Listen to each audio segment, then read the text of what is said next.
Yeah. Some non-zombie related junk. Okay. This is an interactive piece. I stole your spot, I'm sorry. It's okay. Do you have the camera back? You don't have to respond now if you don't want to. I'm just going to pose something, and then I will ask a response whenever you want. Blow me. No thank you. Maybe later. Basically, this is a poem of sorts, but it's mostly questions. I'm going to ask you a whole shitload of questions, and I'm going to expect some kind of answer. You can do it now. I would expect a few at least now. You can write question. Is it like a heckling thing where you ask a question and we yell an answer? This doesn't have to be a quiz. This is just whatever you think. Can we just spout off whenever we want to? Puts the lotion on its skin. There is a book right Oh, here. that blows me. This is my writing book. What's going to happen is whenever I'm done with this, it's not done. This is still a work in progress. I will take whoever's responses are what and add it to this. I will, of course, attribute every part that belongs to every person. Anyone that knows me knows I'm all about artistic integrity. Hence the name He-Man Productions, so I don't forget people. Part of the reason. Shut up, Aaron. Shut up, whoever you I are. saw that look. I knew what it meant. So I can steal his ideas and still not feel guilty. So here we go. This is Plato's paradox. What if Plato was right, and there are eternal truths? Ethereal knowledge that exists independent of humans, just waiting for us to grasp. What if all knowledge was not the product of human ingenuity, but just our ability to latch onto these truths? We can reach and hold them, but never with our hands. Feel them, but never touch them. What if he was right, but off by a few millennia? Maybe it was a prophetic vision, just waiting for technology to catch up. Some access code or binary formula that taps us into ultimate knowledge. What if you could instantly know anything you wished, and substitute lifetimes of training for a momentary flash? Bach and Bruce Lee, Socrates and Einstein, Lenin and Nietzsche, all of their skill, yours with ease. What if you knew everything? Nothing would be out of your reach. Would you become a god among men, or covertly use your power to reign? Would you be a benevolent benefactor and teach instead? Would you share your knowledge? Would you share your power? Or would it drive you insane, madness that only a genius could know? With no questions left to answer, would why I exist haunt your existence? Would life lose its flavor? Would you spend your life bored, obsessed with trying to locate something you don't know, only to realize it's all been done? Would your heart be left twisted and wrung dry? As your mind grew, would you scar yourself or stand in the freezing rain just to remember what it was like to feel? Would you allow knowledge to make you cold and bitter? Would you allow it to make you a monster, an immoral beast who did only because he couldn't be stopped? If absolute knowledge corrupts, would you lose your humanity at the very moment you understood what it meant to be human? What if you could know anything you ever wanted? What's stopping you? I got something to say. First of all, you totally fucked with me because I thought you were talking about Dana Plato. Who the fuck is Dana Plato? I don't know, but I heard the name somewhere and you said Plato. I'm like, okay. I meant Plato, the philosopher. And Dana Plato was Like which Lenin, right? Which Lenin? Did you Lenin? John. Okay, I was gonna say John you could be Lenin or Nikolai or John? I went Bob and Bruce Lee, so that it was not just a matter of intellectual skill, but intellectual skill that can translate into physical. yeah. When you're talking about Bach, was it Johann Sebastian Bach? Because I'm a little confused, you know, I'm Or hearing... Sebastian Bach. Just Sebastian You're Bach. basically talking Yes, about. man. You're basically talking See, about. I was wondering if they called me a dickhead. It had to come out. Learning is more fun than the acquisition of knowledge, I think. Now, any of us, well, before I continue, and I'll listen to you in just a sec,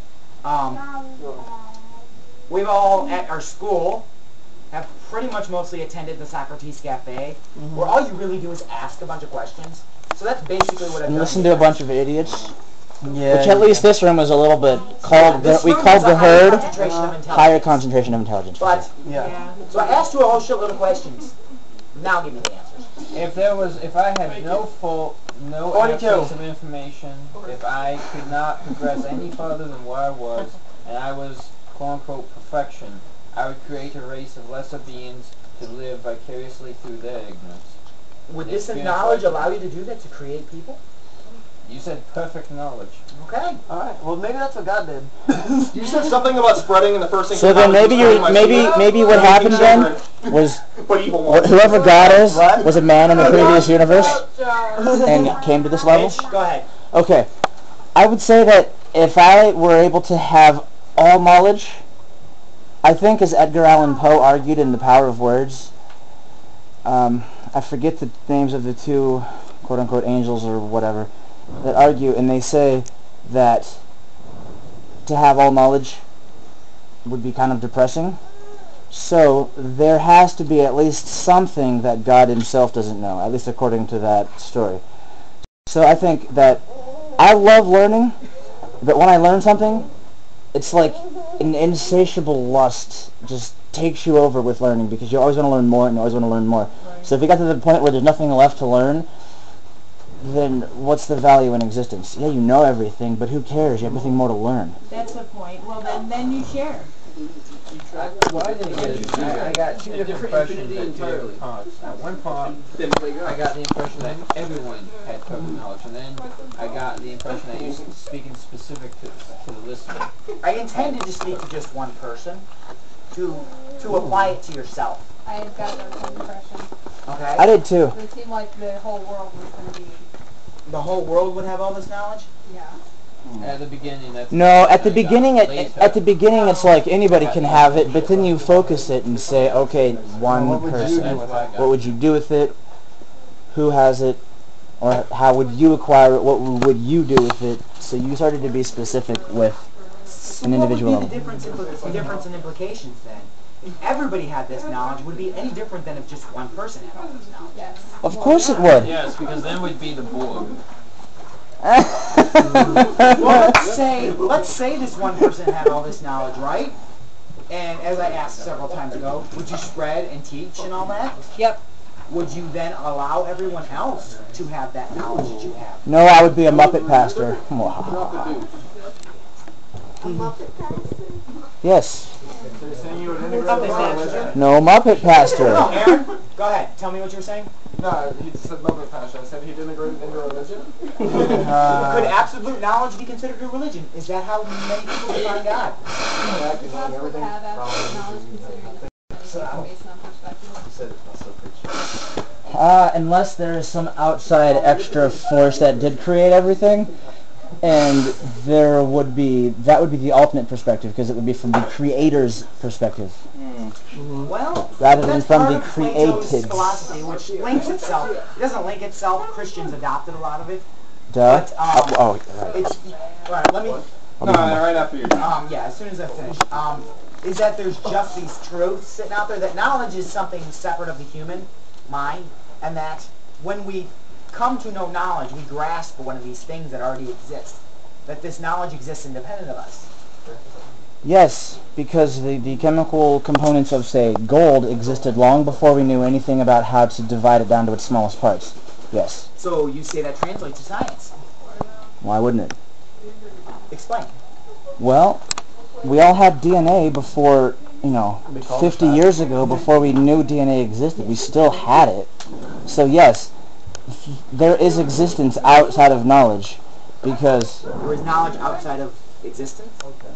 No, there's existence outside of active knowledge. Something exists without us knowing about it. Something can exist without us knowing about it. Like, there are galaxies and whatever. There's probably life somewhere in the universe that we will never know exists, but that does not preclude it from existing. Yeah. Just like if there's this exact discussion going on somewhere 12 billion light years away on the other edge of the galaxy, they might be having the same conversation. Is there any other intelligent life at this very... Well, you're talking about the unknown and undiscovered. I think you're talking about insubstantial, ghostly or evil.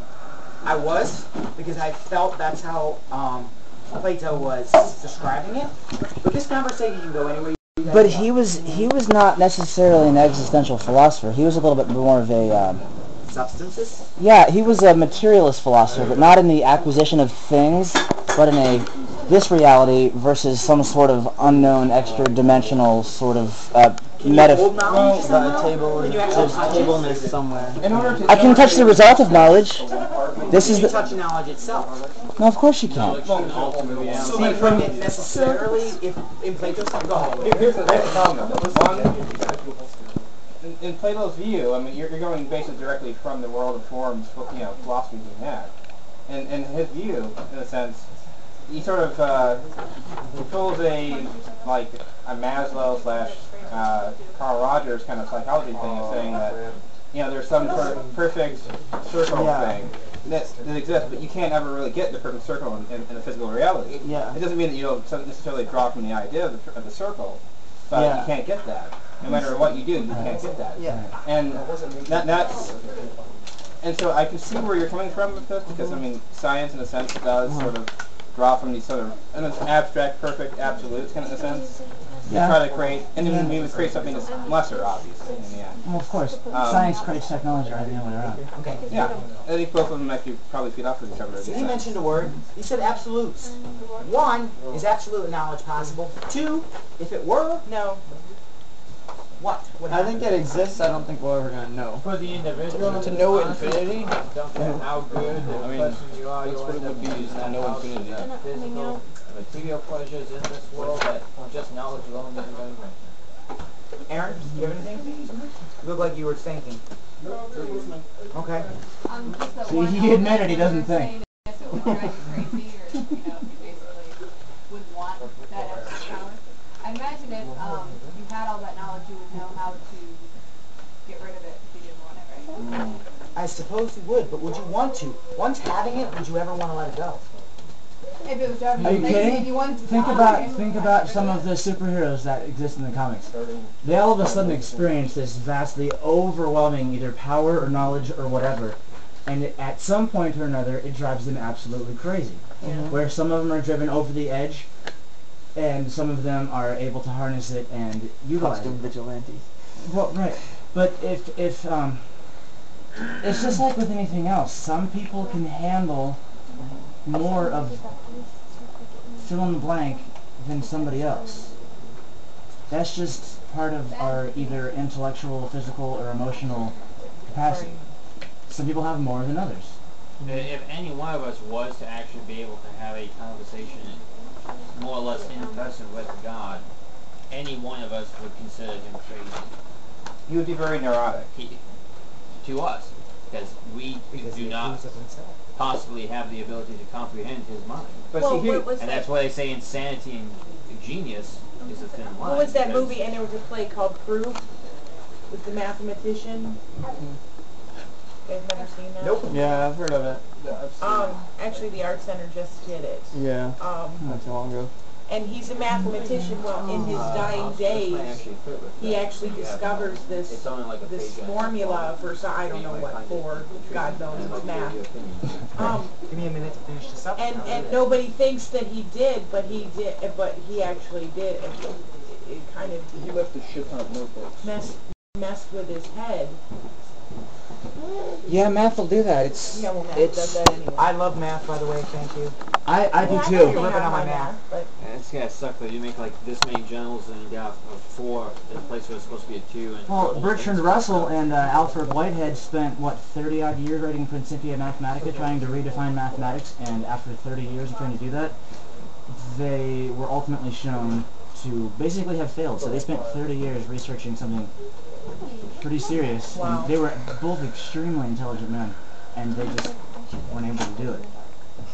Okay, I want to come back to a point that you said just a minute ago. Now, there is one philosopher, and I want to say it's Craig Sinnott Armstrong. He's a modern-era philosopher. That, and he might have also been quoting someone else, but he said something like, better a Socrates unsatisfied than a pig satisfied. So if you ever to attain a certain higher level than a lower level being, he's saying that you would never want to be that lower level being. Even if you weren't satisfied being this smarter, better, greater, more powerful being, you would never want to be anything less than you are. Even if it made you happy. on the same respect, if you're rich, you don't want to be poor. If you have worked your way up to be rich, wealthy, you don't want to go back to being poor again. I mean, it's the same. Now the point same of this sex. is you didn't work yourself up to it. It came with ease. Well, that's what he said. You could become Nietzsche and John Lennon in You an could hour. know, you could write a symphony that would have taken Beethoven or Bach their entire lifetime to finally reach that level of skill. You would know their entire knowledge in a minute. You would know all of martial arts in a flick.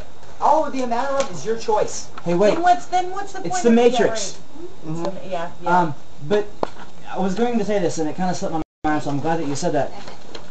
When you say you could have all these ridiculous skills like this, you would have absolutely no respect for them, because they came too easy. It's just like being born into money. You're so wasteful and so...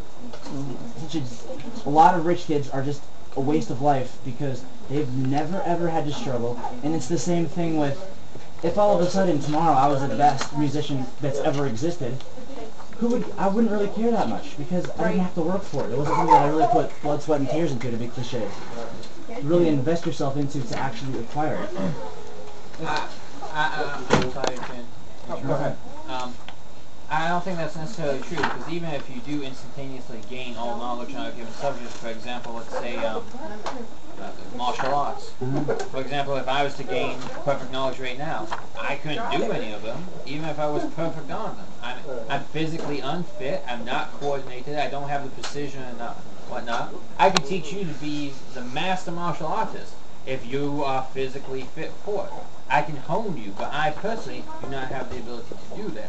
So that can give me a drive to improve myself. I still have room for improvement. Perfect knowledge does not alter what you are, physically speaking. I like that actually for two reasons. So one reason. Go ahead, finish what you're saying, and I have again, when I started learning martial arts, and I'm out of practice right now, so I'm horribly rusty. But when I first started learning martial arts at the age of 7, my instructor, he was old enough that he fought in the Korean War. All right, so and he was a Marine, true, and yeah, he took himself out. By the time that I was starting to learn all the higher level stuff in Taekwondo, it was entirely a high kicking sport. All right, he couldn't actually physically show me half of it. Now, I was able to perform it. I couldn't have done that and got my second year black belt. I had to be able to do it. But he couldn't do it to show me, but he still taught me. So that's exactly his proof. And he may have been able to do it better in his prime than you'll ever be able to do in your life. So the question is, where would you go with this? If you had the knowledge, let's say, and your body couldn't perform what you knew to be true, what you knew to be the way to do things, would you become some miserable, depressed asshole because you had so much knowledge to do everything and lack the ability to do it, the physical capabilities? Or would you become benevolent and teach as many people as you could what you couldn't do? I would do this. Jealous? It would depend on the day. I would teach other people, and I would see that this is a bit of narcissism, but I would see their achievements as a reflection upon myself. Now, if I was a complete arrogant asshole and bitter, I wouldn't teach anyone, because if I can't do what I should be able to do because I'll know better than them ever, then they shouldn't be able to do it. If you have perfect knowledge, you could go ahead and get into, whatever possibly undiscovered branch of science that currently exists, and figure out ways to reverse any genetic damage that your body had. And you could, through your knowledge, makes either cybernetic technology or biological whatever to alter your body, thereby making it capable of doing all those physical things. True, you can compensate. That of course is assuming that a quote-unquote super soldier type process is possible. But yeah. you wouldn't be able that to you do could that all by alter. yourself. Well, with my knowledge of current technology, nanotechnology, and where biology is currently going, absolutely, without question, that's it should possible. Be possible, but as far as we know, it's not something that's been proven. Yeah, you just mentioned two geniuses that thought they could redefine math. Well, they can't redefine a 5,000-year-old subject in 30 years. You but can't. Their works obviously showed promise to continue for 30 years.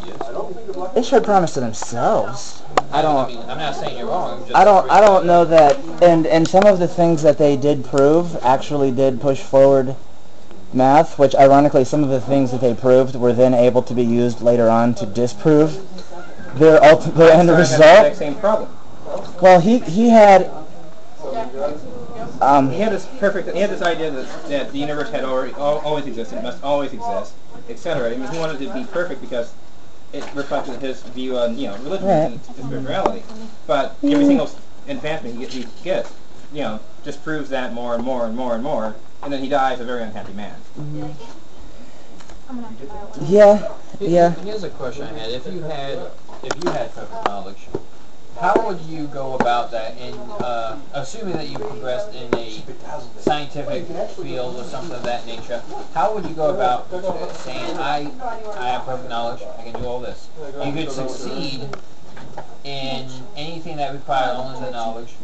In math, for example, you can succeed perfectly in anything you do, but there are going to be people who are going to say, you don't have perfect knowledge, that's impossible. Anything you do prove is mere coincidence. How would you go about that? I mean, I know how I will get myself out of this conversation. We are beings that are far from this. So our ability currently to understand something that is beyond our ability to actually ever have or experience, it's all a lot of circular reasoning, because you're saying, well, if this, then this.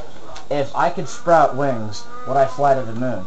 Well, first of all, would I also evolve the body to be able to breathe in a vacuum, or at least in a non-atmospheric setting like space? There's no oxygen. So there's just too many things, there's too many potential variables based on this currently inaccessible knowledge that might completely change the way that we actually would implement that knowledge if we had it. Looking at it from a point of view of science, but on the other side of the coin, though, this room is full of artists of one form or another, and this conversation is very stimulating and inspiring for stories, paintings, books. I don't disagree with that, but I'm going to stop you there. Finish what you're saying, and then I'm going to stop you. Okay. All I'm saying is that with perfect knowledge, the way we would handle it, scientifically, metaphysically, whatever, would be different, because we currently don't have it.